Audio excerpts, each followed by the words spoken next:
Hello, everybody, and welcome. My name is Roy Nemer of Mundo Albiceleste.com. I am joined by the living legends, plural, Osvaldo and Sebastian, also of Mundo Albiceleste.com. We are here to celebrate Argentina's 1-0 win versus Chile. Argentina qualifying for the quarterfinals of the Copa America. We're going to get to your questions, the comments. We're going to talk about everything. As we always do, let us know in the comments where you're watching us from. We always get from all around the world. But first things first, let's get to Osvaldo, who was not here the last time around. Osvaldo, how is everything? How are you? Everything is good. A pleasure to join you guys. Extremely happy when you win a game like this in the end. Sometimes you're even more happy than when you win. How Argentina get us used to win, that is by 2 or 3 goals. Today we suffer a lot until we score that last that goal. But the main way that I feel right now is happiness, because we have those 6 points that guarantee us go to other phase, to the quarterfinals. So I'm extremely happy. I think we're all extremely happy. We were talking about it off air. Somebody who I know is very happy for a million different reasons, especially because of the goal scorer. Look at the smile on his face. You cannot wipe it away.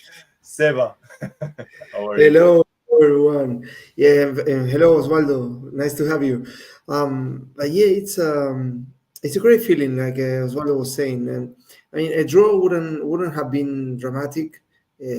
We still depended on ourselves, and with a win against Peru in the next game, we would have topped the group, which was the first goal that we have.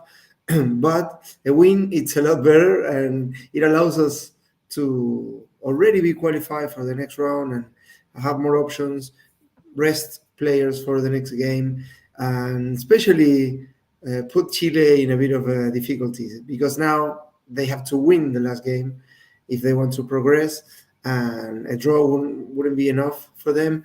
And being rivals, being direct rivals, it's also nice. I enjoy that little bit. That little bit more when we won near the end. So it was great. No, it's always good. Almost pretty much a last minute goal, a last minute win. Let's get to the chat, then we'll get back to the match very quickly. Here we go. Look at this. All the way from Western Sydney, Australia. David, welcome. Thank you for joining us. Godoy. Good day. George from New York, welcome. Suraj from, I want to say that's Dallas. I believe it's a typo from Dallas.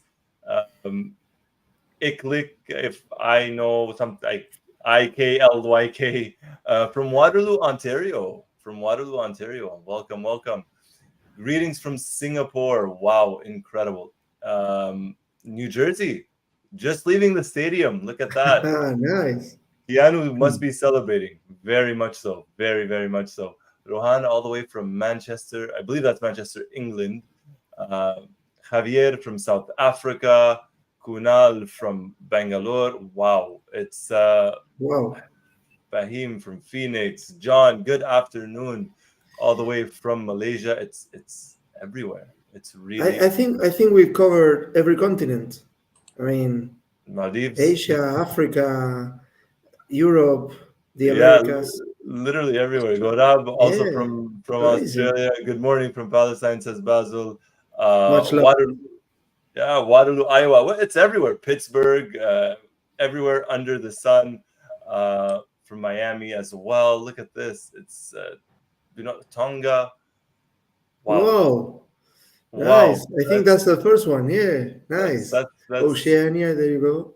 Yeah. Uganda, New York Wow. as well. Welcome everybody. Thank you so much. And yes, I am sure there are some penguins supporting us as well in Antarctica and India, of course. Much love to everybody. Let's get to the match. This was not. I mean, this it was closer than maybe it should have been. At one point, Argentina had, I believe, 7 shots on target. Chile did not get their first shot on target till about the 75th minute. We'll get to Osvaldo and everybody in the chat as well. Let us know what you thought. Quick thoughts on the match, Osvaldo. Was this maybe closer than you were expecting? Were you expecting this kind of a match? I was expecting this kind of match. I think Argentina was way better than Chile. I'm reading a lot of criticism in the comments. I think sometimes we're being a little bit too harsh. Today, Argentina was way better than Chile in most of the match. Yes, there were 10 minutes where Chile had some chances, but there we had Diego Martinez, one of the best goalkeepers in the world that saved us, and that's why we have a goalkeeper like him for those couple of minutes where the other team is better than us to save us. And Argentina had with Nico Gonzalez that kick that went to the crossbar. Messi hit one in the post in the first half. We were way better. We had all the shots in the first half. So I think that the 1-0 could have easily been a 2 or 3-0, and that we also have to stay with the positives tonight.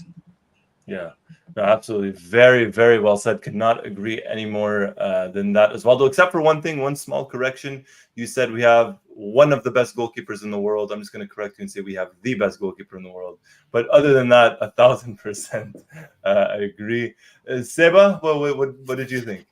Yeah, it's one of those games when maybe you need to justify your early dominance and score. And Messi hit the post, and that was one of the moments that if it ended in a draw, you would have come back to think about it. And if that was just a few inches in, that's 1-0, and the rest would have been history. Because to me, we are very dangerous. We're very difficult to play against, but we are over the top dangerous when we are leading. So it's very, very difficult to play against Argentina when we are already on the lead.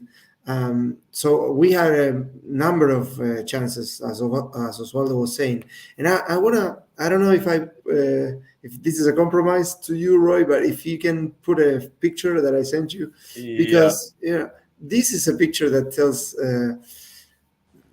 a story, because if it wasn't for this man who doesn't look so thrilled to be selected as man of the match, but there was a reason why they gave him this award, and that's you're gonna recognize. He looks very, very happy, as you can see, because he won the man of the match. And the reason the reason he won man of the match, of course, it's because he was between Argentina and a big win, like several goals of difference. Saved a couple of incredible shots, and kept it very, very even until the end. So I agree with Osvaldo. We were far better. Yeah, a superior team, something as well, and we spoke about this after the match versus Canada.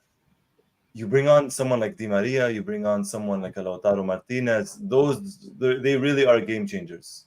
They are more than good enough to start for most, if not every, national team in the world, and to have the luxury of bringing them on as substitutes. It's special, because not every team can say that at all. If we look at the comments really quickly, we'll get through that. Musabir says close wins is a good preparation going forward. George, this was a South American battle. I definitely agree about that. Miguel, this game is typical against Chile. Spotty. Honestly, this was similar to the Copa finals, in my opinion. Just Argentina were able to score. Yeah. Javier, Argentina dominated the match. AJ says this is actually the best start of a tournament under Scaloni. I believe that's true. Yeah, because even Copa 2021, we drew versus Chile in the first match. Yeah, and also when we beat Canada, it was the first time we started a tournament under Scaloni with a win. So that's technically 100% correct. It's No, I'm talking about that battle. One of the comments before, I'm reading a comment from Alexis McAllister that he said after the match how he was comparing the match of today with a war. And I think that's how usually are the battles between South American teams. Yeah. Oh, yeah. Absolutely. And we still have one more battle or one more war coming up on Saturday. We'll continue really quickly with the comments. Janet, welcome. What a relief. Happy for Lautaro. Concerned about Messi. We'll talk a little bit about Messi as well. let's get to the goal, I suppose. And I mean, if we're gonna talk about Lautaro Martinez and his goal, we have to talk first, in my opinion, to Seba, the biggest Lautaro. And I say this with all the love in the world, the biggest Lautaro fanboy that I know, or fan man, I don't know. Yeah, no, I was lucky that he was playing for my team, and he was already making noise before he made his professional debut. So we were really looking forward seeing him play in the first division, and he never disappointed. And again, today you must be tired of listening to me say how many goals he scored with his first touch. Like that is a incredible sign of a natural goal scorer. He doesn't need too many touches to finish and to put them away. He was very very unlucky during the World Cup, also carrying an injury, but throughout his career, he must have a very very high percentage of his goals being scored with his first touch. He doesn't need to be comfortable to score. He just needs to have at least a little chance to hit the ball. And today it was really fast. Uh, it was really difficult, not for him, but for any any other player out there. Would have been a difficult shot, and he just never hesitated, and he sent it in. So I was really really happy. I will be a bit controversial here, and I will say that I think Lo Celso was indeed offside. I think like a little fraction of his bottom to me looked like it was a bit behind the defender. It was just marginal, of course. It wasn't blatant. It wasn't something that. But in one of the camera angles that I saw, it looked like he was a little bit. It could have been judged offside, but again, it wasn't robbery. It wasn't robbery. It was really really close, and in a couple of other camera angles, it doesn't look offside. But anyway, back to Lautaro. Very very happy because he played 31 minutes in this Copa America. He has 2 goals. That's an average of 1 goal every 15 and a half minutes. And he also had a couple of big opportunities that he couldn't put away. One against Canada and one tonight near the end. That would have been some goal in the last kick of the game. But yeah, all in all, very very happy. Also, Julian in the first game he scored. So our number 9s are in good shape and growing in confidence. So I'm very happy with what is going on with the national team right now. Yeah, no, and talking about Lautaro, yeah, he makes it look easy how he can finish the play in just one touch. And yeah, he had in 30 minutes, he had 4 really good occasions. He scored 2, but also the way he creates those occasions is something that is very remarkable. He definitely gets himself in the goal scoring in the positions, right? He gets himself in the positions to score the goals. I'm gonna get to the comments in just a second. Osvaldo, what did you think when they went to VAR? Did you think it was going to be ruled out, or did you think they would give the goal? I don't know, because in the TV they were not showing a really good camera angle. Right now I'm watching the that play stopping when I don't know who was the one that headed the ball to Lo Celso, probably Nico Gonzalez, maybe? I don't know. The thing is that I don't see if it's an offside. It's by this, and I don't see it because I think the leg of the Chilean defender is a little bit behind. It's very close. When they went to VAR and they were taking so long, I thought they were gonna rule it out, but in the end, thanks God, it was a goal. Yeah, no. Thankfully, it wasn't. And during that VAR, I think it lasted 1 minute, maybe 2 minutes at most. The first minute, I thought, no, they're not going to count this. And then the longer it took, I thought, well, if it takes them this long, maybe they're not sure, so it's not a goal. And it was the constant emotions. Those 2 minutes were insane. Let's look at we'll get to the comments right away. Good comment here. Hash says Lautaro is more fit for the Copa than Julian in terms of South American football. Credit to Julian. He's doing a lot of tracking back, a lot of pressing, which helps, which definitely helps. Um, Jays, I told you, Roy, if Lautaro starts scoring, he will score in consecutive matches. And I know we're going to talk a little bit about the match versus Peru on Saturday, but I think Lautaro starts on Saturday. I think he definitely gets a start there.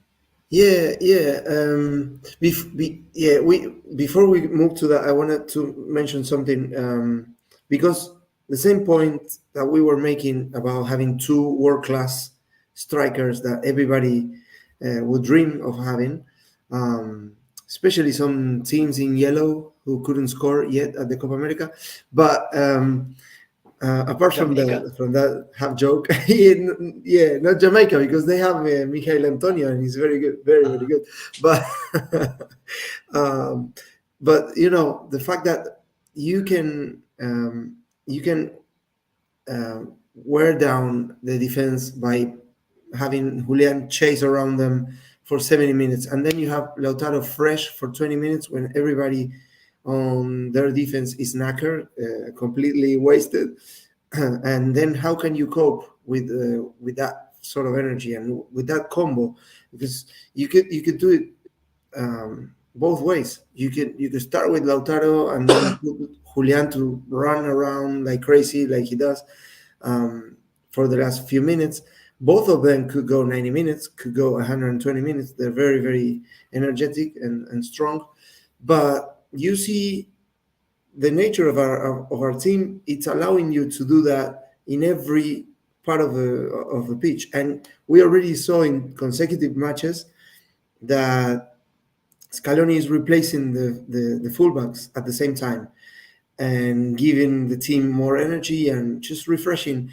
And you don't experience a drop in quality or a drop in intensity or in quality. You just have fresh legs, fresh set of lungs, and that is something that is really a mark of a very, very strong team, where you could play around, move your pieces, and don't suffer from it. Far from it, you experience an advantage due to that. So Yeah. I think that is a great achievement by Scaloni and the coaching staff, and of course all credit to the players as well. Yeah, no, and it's true. Like today, Scaloni, if I'm not mistaken, he changed one player in each position. I think it was Tagliafico in the place of Acuna, Enzo in the place of Paredes, and Nico in the place of Di Maria, and the team still play with the same intensity, play well, and that's why also sometimes Scaloni choose the players based on the opponents because he knows that there's not much of a difference between one player in like Montiel and Molina or Acuna and Tagliafico, but he decides based on the characteristics of the opponent players. Yeah. Oh yeah, and I'm excited. I'm excited to see what he comes up with versus Peru. But yeah, this game, I mean, as you guys mentioned, they made the changes and it benefited the team. There was no drop whatsoever. Yeah. Getting Go ahead. And sorry, Roy. No, because I wanted to touch base on one of the things that you mentioned, because just when we were preparing everything to go live, Scaloni had the press conference, and I can give you a couple of news that he already shared with the press and with everybody. He said that he's gonna change. He's gonna make a lot of changes for Peru. He said that the team deserves a bit of rest, and he can use a bit of rest. But also, he said that he wants to see the players that haven't played so far, and he also said they need to play, and I need to see them, and I want to see them. So just be sure and prepare that it's going to be an alternative team. And I don't know if he will change everything from the goalkeeper, including the goalkeeper, but for sure it's gonna be a very, very different looking starting 11. And then we can start speculating in a couple of days to see who are going to be the players that are going to see minutes, but for sure it's going to be an alternative side, which will give us the advantage of having fresh legs for the starting 11 for the quarterfinals. Yeah. And how important was that last goal from Lautaro Martinez? Because if not, I don't think Scaloni would do this rotation. No, absolutely not. Yeah. Absolutely not. And just thinking about the names, Carboni, Palacios, Garnacho, you think of maybe some of the defenders as well. There's some good names. There's some good names. Obviously, Lautaro. Imagine having someone like Lautaro starting in an alternate starting 11. That's the riches of embarrassment. Very, very much so. Actually, before we continue, I just want to announce anyone that's followed us on Instagram will have seen it, and anyone who's subscribed to us on YouTube will have seen this. We presently have a giveaway going on. You could win a Lionel Messi Argentina national team shirt. We presently have that going on. All the details are in our community page on YouTube. The post is there, and also on Instagram as well. It's actually very simple. Subscribe to Mundo Albiceleste on YouTube. So hit that subscribe button. You have to comment, not in the live discussion, although you could, but comment with your Instagram username. And then over on Instagram, you just have to follow We Are Messi. So all the details are on YouTube, also on our Instagram page at Mundo Albiceleste. You could win a Lionel Messi shirt. This is running up until Sunday. Can I participate? Of course you could. Of course you can't win. But you, you could technically win, but I don't know. If you want to bring it back to the basement, I mean. Let's do a little bit of hand of God. There you go. Well, speaking of hand of God, from one god from one football god to another, Lionel Messi, his fitness. Yes. I don't know about you guys. I was scared when I saw that earlier in the match. I was very, very scared. And then, as Osvaldo mentioned, Lautaro scoring means Scaloni could rest some players. I would think Messi gets some rest. Osvaldo, what did you think when you saw that? No, I was terrified as you when I saw that at the beginning of the match. Then during the match, and I think you also did that, Roy, that we see him really not that fit. Still, he was able to do some good shots, like that one to the post. But I think also in some moments of the match, he wasn't doing the corner kicks. I don't know, maybe it has to do with that discomfort. And Di Maria was doing it, but then in the end, he started doing it again, like those corner kicks. So I don't know. What I expect is him not starting for sure against Peru, and more considering what Seba just said, that Scaloni said, that he is probably going to rotate the team. I think that if Messi plays, he might play the last 30-20 minutes of the game against Peru, and then just try to have him fit for the quarterfinals. Yeah, I could see him maybe coming on as a substitute. I don't know about you, Seba. What did you think? Yeah, no, for me it was a bit of a scary moment, but you have to. Over the years, we've learned to understand that Messi knows better than Messi knows. Messi knows. So if he wasn't good to go, he wasn't going to risk it. He's very intelligent in that sense, and of course he wants to play all the time. He doesn't like to get substituted, even if it's 52 years old or whatever. He doesn't like to be substituted, even if he's playing with his kids and his dog. So the moment he started receiving treatment near the sideline, when he suffered a bit of a challenge from Suazo there near the sidelines, I knew he wasn't risking it. I knew if he decided he was good to continue, that was it. And then after that, he hit the post. He was very active. He in the second half he went on one of these surging runs forwards. He went past two players, so I knew at least that he was okay to go. It was a difficult match. He wasn't very influential in the result, at least. He played a fantastic ball to Alexis. over everybody, and Alexis On the all free kick. very narrowly couldn't hit it. That would have been an assist, and he had a couple of very good passes. But yeah, he shouldn't be risked against Peru, and I'm guessing he won't play unless he wants to. He probably it will be up to him. He will decide it. He's gonna decide if Osvaldo gets to see him live in person on Saturday or not. Osvaldo's going to that game. Very, Yeah, very yeah, lucky. yeah. Well, luckily I see him with Inter Miami, so if he's not fit, I let him rest a little bit. It's okay. You'll let him rest? Oh, that's Yeah, very, very nice of you, Osvaldo. Very nice, very kind See, of you. this is a man who puts the team first. yeah, There you go. Yeah, he's not Uh, selfish. no, no, no. No, but I think I would still think he might play maybe 10, 15 minutes, maybe for the fans, depending on how things are going. Let's look at some of the comments in regards to Messi. Janet, frozen with fear, actually. Yeah, that's certainly one way of putting it. Ronnie saying Messi's an animal. He's going to play in Miami. I, Wouldn't surprise I me. I wouldn't bet against it. Yeah. No, would not surprise me. Daniel saying, I mean, 6 points. Messi's not going to play in the next match. Uh, Prince, he's 37. Give him a break. Give him some rest. That's insane. It's scary to say, and it's saddening to say. Hey, I'm 47 and I'm tired, so and I only watched the game. Hey, I yeah, want to Yeah. share. I want to share with you what I'm drinking today. My celebratory drink is a. This is a Yes, non-alcoholic beverage, by the way. It's just sparkling water. It's yeah. there you go. It makes there. a beautiful sound. That's All the that's how bubbles. we Yeah. celebrate. This is like champagne with no alcohol. There It you go. feels like that. It's it's how we celebrate. It's how we celebrate.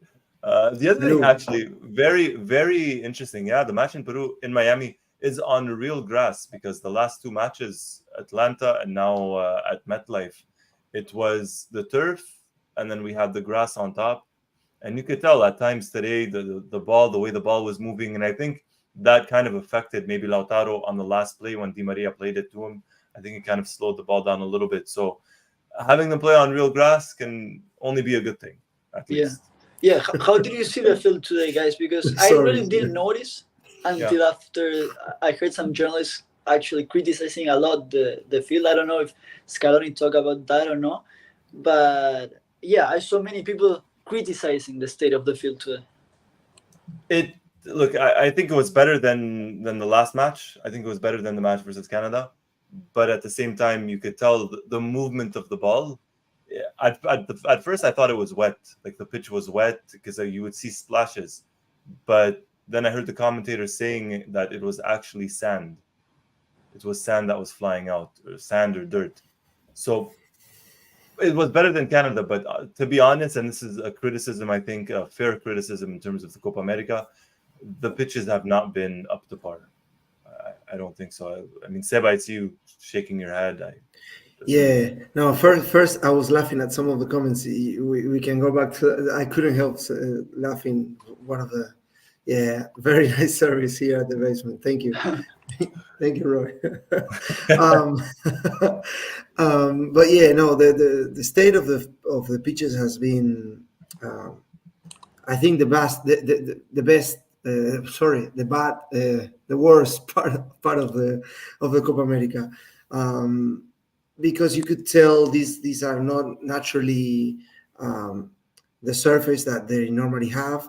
They normally play on turf, and CONMEBOL didn't want these games to be played on turf, so they in some of those stadiums they placed all the grass 3 days before the games, and so the surface didn't settle correctly, and players were all over the pitch, and it could generate some injuries. It doesn't make for a nice for a nice play or different passages of play. And sadly, it's not looking like there's one stadium that it's perfect when it comes to Yeah. the playing surface. So yeah, that to me is one of the um, main talking points of the Copa America, but rightly so because even players were criticizing that. Yeah. No. No, yeah. Sorry, go ahead, And Osvaldo. and what is weird is that they're still playing the Major League Soccer. So I guess they're also using the stadiums. I'm seeing that Atlanta United, for example, play in 3 days. I guess they're playing at home, so I guess it's gonna be in the Mercedes-Benz Stadium, the stadium that Argentina used a couple of days ago, and maybe they will use in a couple of days too. So I don't know exactly how that works, but that's also something weird of the organization. Yeah. No, it's very weird how you would still have league matches going on in some of the stadiums. I mean, like you just mentioned with Atlanta, still being used in the league games. That's a very, very odd one. Yeah, there's a comment from Ziad there on the Miami Stadium. I happen to be a very big fan of the NFL too, so I watch every game I can, and I saw a documentary on that on the Miami Dolphins, the Hard Knocks documentary on HBO, and it's amazing what they do with the playing surface. They have like this area. A few kilometers from the stadium where they plant all these different surfaces and they replace it during the season, so it's always in mint condition. They just grab all the, sorry, I don't have the technical language It's for this, okay. but they grab all the pieces of grass, Of turf. they bring it by car by sorry by Truck. with trucks, Truck. and then they plant it, and it's amazing. It's very very, but the Miami Dolphins normally play on grass, so that is not one of the stadiums with that particular situation. It's more the stadiums where they normally play on turf, or they use it for the NFL, like tonight's game, where New York City, they play at Yankee Stadium, the baseball stadium, and the New York Red Bulls, they play at their own stadium, so they don't play normally at the MetLife. And today we saw that it wasn't ideal. Yeah. No, No. and the Hard Rock Stadium, it's kind of multi-use throughout the year. They use it for a lot of things. 3 months ago, they did the Miami Open there, a tennis tournament. Also, not there in the field, but the Formula One, they use it since a Yeah, couple of years for the ago. boxes. Yeah, yeah, yeah. So yeah, it's a stadium that they use it for everything. The last time that Argentina played in that stadium was the 3-0 against Honduras. Yeah. Um, Before the that was 2022 before, yeah, to World Cup. 2022, I think, probably Yeah, World Cup. before the World Cup. Yeah. Yeah. Yeah, It's so they don't use it for the actual boxes where they do the pit stop for the Formula One races, but they put the trucks there, and there's a lot of fans going there and visiting, and yeah. it's crazy. It's crazy to see what they do in that stadium. It's sports. When they have to, they have to. I have another question for everybody, and this is a very, very difficult question, and we Mhm. we tend to ask this every single time. Leave the comments. Leave it in the comments. Your top 3 players, excluding Messi, of course, excluding Messi. Your top 3 players of the match. I'm trying to think. I can't. I find it difficult to just narrow it down to 3. Me I mean, too. I have four. I want to ask for permission to pick four. I have a question yes. because do we count players from Chile or the top three Argentinians? No, we could do both. If you want to count Chile, go for it. But we'll stick more with Argentina. But if you have one in mind for Chile, I'm guessing Bravo. Yeah, because there's some people, for example, MR is putting Romero, Nico, and Bravo. So that's why some people are putting just Yeah. Argentina. Or That's Mhm. fair. Whichever. We could do both. We could do yeah, both. perfect. All right. If we're including Chile, and then yes, obviously, I think you have to include Bravo, Claudio Bravo. If not, I'm gonna go Cuti, Lisandro, Dibu. I want to go Lautaro. There are so many. No, So I many. have a. It could And be a honest, dark horse. and honestly, I think I want to say Nicolas Gonzalez. Yeah, no, Wow. that wasn't the one I was thinking No, of. To I me, wanna to say me, that. to me, the best player for Argentina today, to me, was Rodrigo de Paul. Yes. and the center backs, the two of them, I can't put them apart. It's like a big Wow. strong unit. Like these two, oh my god, I'm in love. I'm in love with Cuti and Lisandro. And then Dibu, of course, he was called into action. And he kept us in the game with a couple of very difficult saves. But to me, the Paul, oh my god, He was he, everywhere. yeah, he was testing the pitch. Like he went, he wanted to see if the pitch was okay, and so he stepped on every little bit of grass. He covered the entire surface. He was, oh my god, Yeah. immense. To me, he was man of the match Massive. for me in I particular. know. Yeah. Absolutely massive. If I have to choose my top three, it would be the two goalkeepers, Dibu and Bravo. I think Bravo, this is kind of a joke, but kind of serious too. I think he was the player from Chile that touched the ball the most, uh, to be Oh, honest. And then I would go with Rodrigo de Paul. Yeah, I agree with Seba. He was everywhere yeah. today. Yeah, he was a little bit sloppy in the first half on the ball with the ball, just a little bit, maybe two, three times, but he was everywhere. He really, really was everywhere.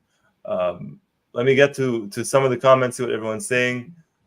Kusiniats, Lo Celso, De Paul, and Emi, Emar Romero, Nico, and Bravo, Cuti, Dibu, Nico, Bravo for Chile, Masterazar, Dibu, Romero, Lisandro, Dibu, Romero, Lisandro, Dibu, Lautaro, Gonzalez, Julian, Romero, Emiliano. Julian did a lot of running, a lot of pressing. Romero, Dibu, Lisandro, Romero, De Paul, and Lisandro. Or wait, which Martinez? Wait a minute. It could be he's It picking could be five three. players. It No, could he's be. picking five. He's Yeah, picking the Paul, Romero, and Dibu, Lisandro, and Lautaro. That's And it. Lautaro. Yeah, you have to specify, David. Yeah. You have to specify.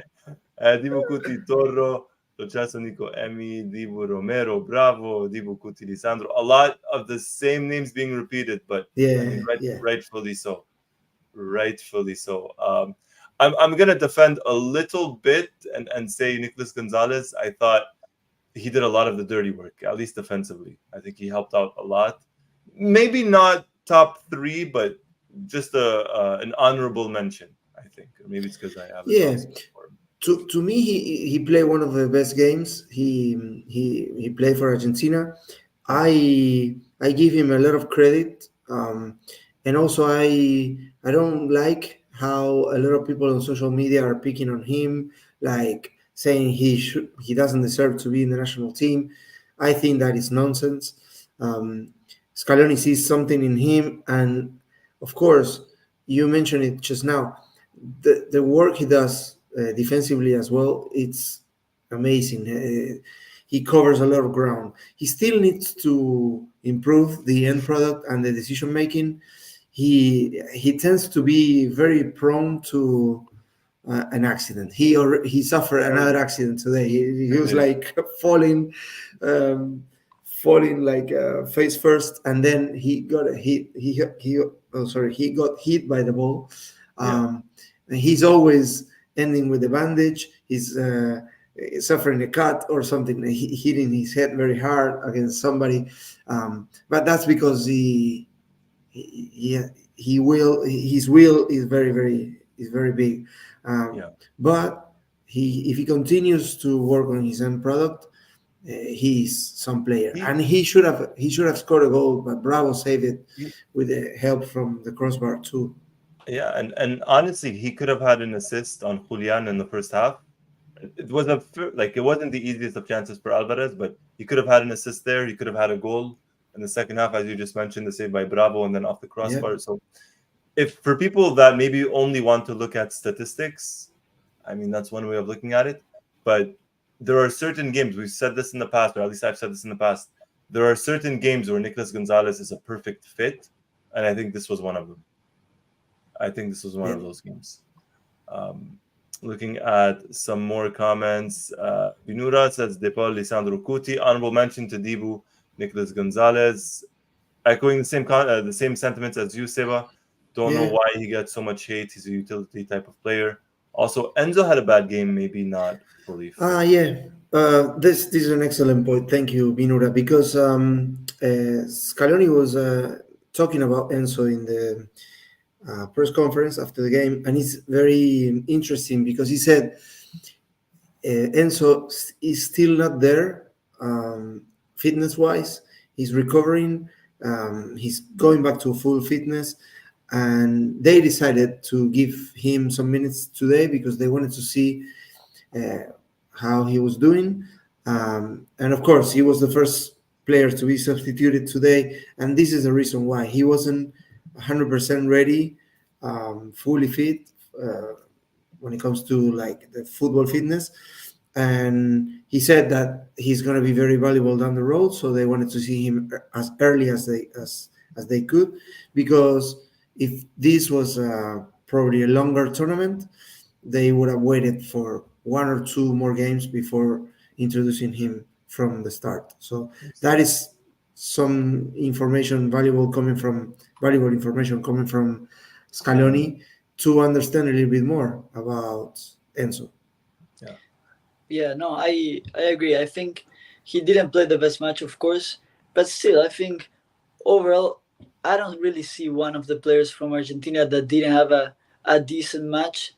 I think Enzo was also part of that Argentina midfield that controlled the ball throughout the whole match. And I also think that the substitutions like Lo Celso in his place contributed then for Argentina to continue having that possession. So yes, I agree. Enzo Fernandez can give way more, and I think he will. Even in this Copa America, he just needs to get back to that rhythm and continue playing some minutes, and he will get the level back. Yeah, no doubt, and I'm sure the rest, in all likelihood, he probably will rest versus Peru. I think that's going to help him a lot too, just to kind of fully recover. Talking about the match against Peru, I mean, Argentina qualified, as we mentioned, to the quarterfinals. And I'm going to bring up the bracket, I suppose we can call it. But essentially, Argentina are in Group A, not officially or mathematically crowned as group winners, but in all likelihood, I mean, will probably end up being group winners. And they will end up facing one of these teams here. So they're going to face the second place team. If Argentina finishes first in the group, they're going to face the second place team from Group B. And at the moment, it looks like it could be Mexico. This is just after one game. Game. I saw both games from the first round for this group, and these were very particular games. Like, for example, Ecuador, they were, it was a surprising defeat, and it was also the first ever comeback from Venezuela at the Copa America after, I think, 43 or 46 games that they have conceded first. It was the first time that they managed to come back and win it. So kudos to them. But Ecuador went down to 10 men very early on. So it was difficult to analyze. And when they were 10 men, they went ahead. And then I think, in my opinion, they sit back a lot and very prematurely. So then Venezuela took on the game and managed to score and deserved to win. And then for Mexico and Jamaica, Jamaica had a goal disallowed early on in the second half. Yes. And that was a game that could have gone either way. And Mexico won it with a bit of quality, a great goal.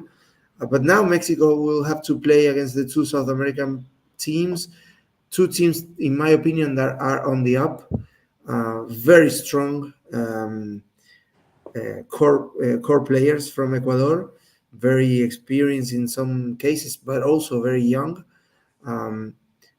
And they could be difficult. They could be very difficult for Mexico in the second game. So if they lose the next game, then Ecuador faces Jamaica in the last round, and it's all to play for. Up for grabs. Yeah, all to play for. But I really like Venezuela chances now. Yeah. I think that I agree that first match between Venezuela and Ecuador, Venezuela was lucky enough that Ecuador had a play with one man down for almost the whole match.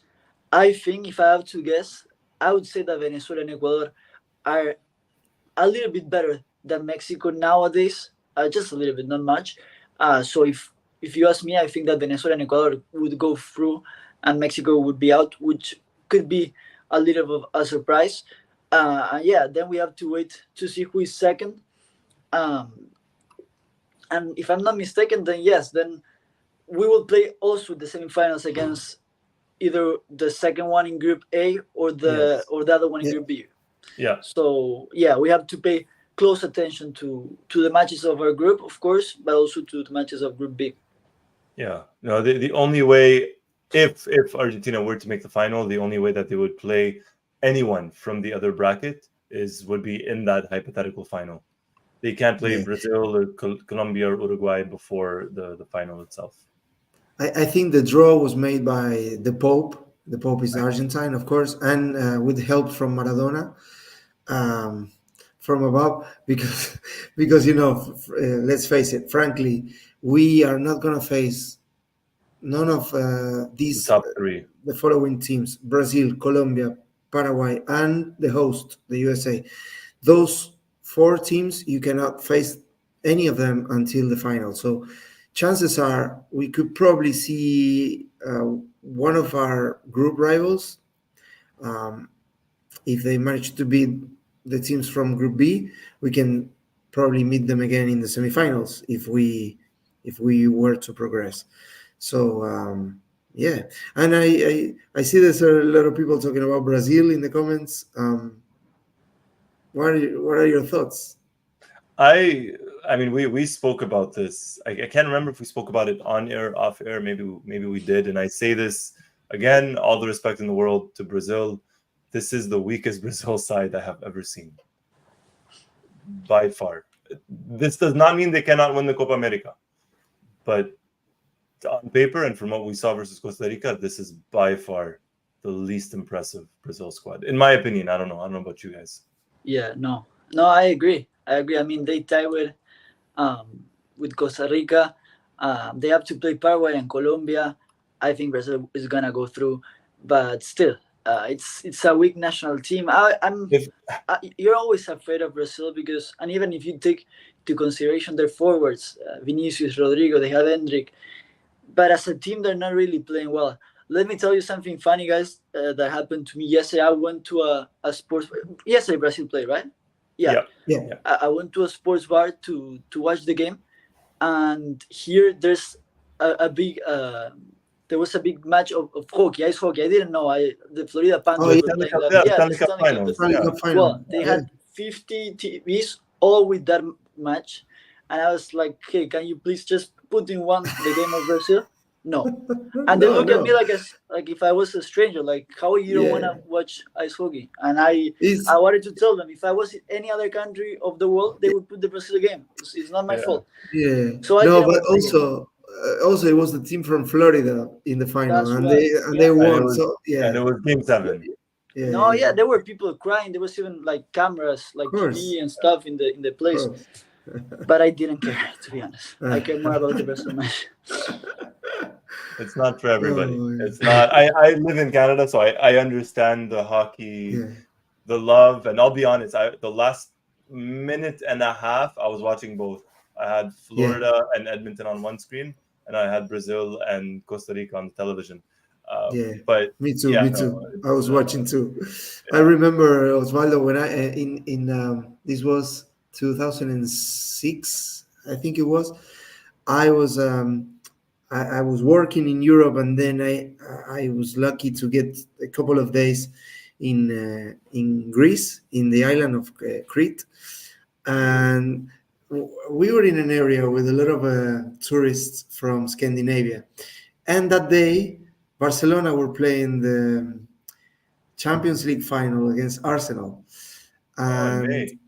yeah, and same thing happened to me. I went to like a little downtown, and it was full of people from Finland and Sweden, and there was an ice hockey World Cup final or something, and it took me a lot of effort to find somewhere to actually get to see Messi play in that Champions League. It was the Champions League that Barcelona beat Arsenal. I think it was 2-1, 2-0, with Giuliano Belletti scoring one goal. Yeah. Yeah. Well, The good final. it was difficult. It was difficult to get a TV. I know. And this was Europe. And that's Wow. Europe.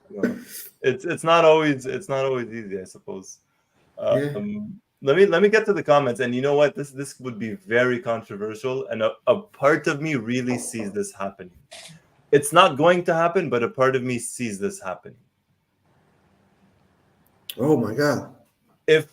Look, it's very possible because Brazil faces Colombia in the last match, and this will not be easy for Brazil. Colombia could definitely win that match, and Paraguay is very tricky. So yeah, a draw versus Paraguay, a loss versus Colombia, and Brazil is essentially out. I watched Paraguay Colombia yesterday. That was a very very interesting and attractive game. Colombia were superior. They won fairly, and they should have won. And so it was a fair result. But also they won with two moments of quality from James Rodriguez. One was a set piece. The other one was open play, and he crossed the ball perfectly. But then Paraguay was always in with a chance, and they have a very very frightening counterattack with Almiron, with Enciso. He can shoot from the distance.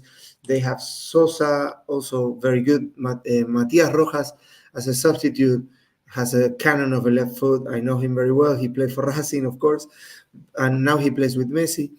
But this is not going to be a walk in the park for Brazil. Of course, this is football. They can score a couple in the first 15 minutes, and that's it. Game over.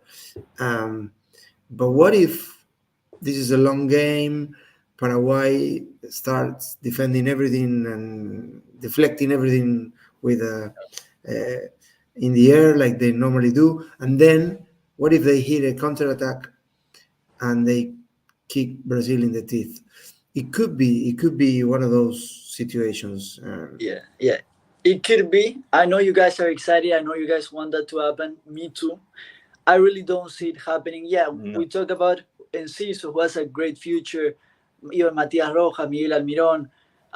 But if you compare to Brazilian attack, it's just another level. Of course, we wish that to happen. I mean, Brazil just tied with Costa Rica, but I think it was just a one-match thing, and I think that Brazil shouldn't have any difficulties to go to the next stage. We'll see if they qualified as second or first, because if they qualify second, maybe they will have to face Uruguay in the quarterfinals, which will be a really nice match if that happens. Right. But I think that Brazil should qualify without problem. Yeah. One thing is, they have a new manager, and now there's a lot of pressure in them. So what we see in normally during the World Cups and this type of competition is that they waltz through the first stage. They even dance during the goal celebrations. It's not happening now. There's a lot at stake for them, and it's a young core of players. They don't have one mature superstar who could put everything in his shoulders and carry the team. So they're lacking some of those figures, but of course they can brush that aside with their talent. And as I said just a few minutes ago, they can score a couple goals early on, and that's it. It's game over, and then they'll be dancing. But it's one of the matches that I'm really looking forward to seeing, because if they don't get anything out of that game, or if they get another draw, then they could be in trouble. They could be in big trouble. It's going to be a very, very interesting match. And we're going to be following it as well, as we always do. Argentina's next match versus Peru is on Saturday. Osvaldo, you're going to be at that one. Seba, you're going to be, I'm guessing, watching it? Yeah, of course. Yeah, of course. No, of course. As will I. I'm going to be watching it as well. Any final thoughts before we close things up here? Not really. So wait, you're coming to Miami or not, Roy? I am. You are. I'm. Yeah. Yeah. I'm flying out. I'm flying out. I'm going to be more in Tampa, Sarasota, and then in all likelihood Saturday I'm going to go to Miami. Cool. Perfect. Yeah. Hopefully Messi plays then. So We'll fix we are it able up. to Yeah. see. We'll, So, Yeah. just I wanted to break some news to everybody watching. So, Roy and Osvaldo are going to be making the remake of Miami Vice. Yeah, they are going to be starting. They wanted to keep it a secret, but I can't fail you Seba, guys. you I We got made need you you to got sign say a the it. invite. contract, man. Of course, We yeah. made you sign a contract before the live. Yeah. It's okay. It's okay. Not everybody knows Seba. You let the surprise out. They deserve this is our public. They deserve the truth, nothing but the They truth. deserve to know. They deserve to know. But no, we'll try and see. I don't know how we're gonna figure out the live discussion after the match versus Peru.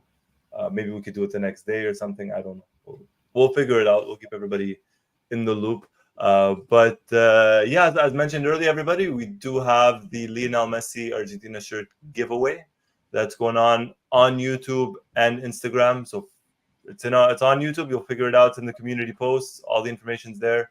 If you follow us on Instagram at Mundo Albiceleste, all the information is there as well in one of the posts.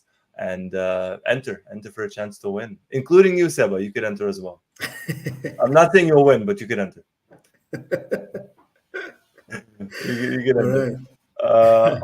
On that note, thank you, Calvin, and thank you everybody for joining us. Whether you're watching us live in the chat or live on or in the archives on repeat, thank you everybody. My name is Roy Nemer. There you go, Seba doing the. My name is Roy Nemer, joined by the living legends themselves, Osvaldo and Seba of MundoAlbiceleste.com. Thank you everybody for watching. Hit the like button if you haven't already. Hit the subscribe button if you haven't already. And hit the notifications button if you haven't already. Thank you, everybody, for watching. Until next time.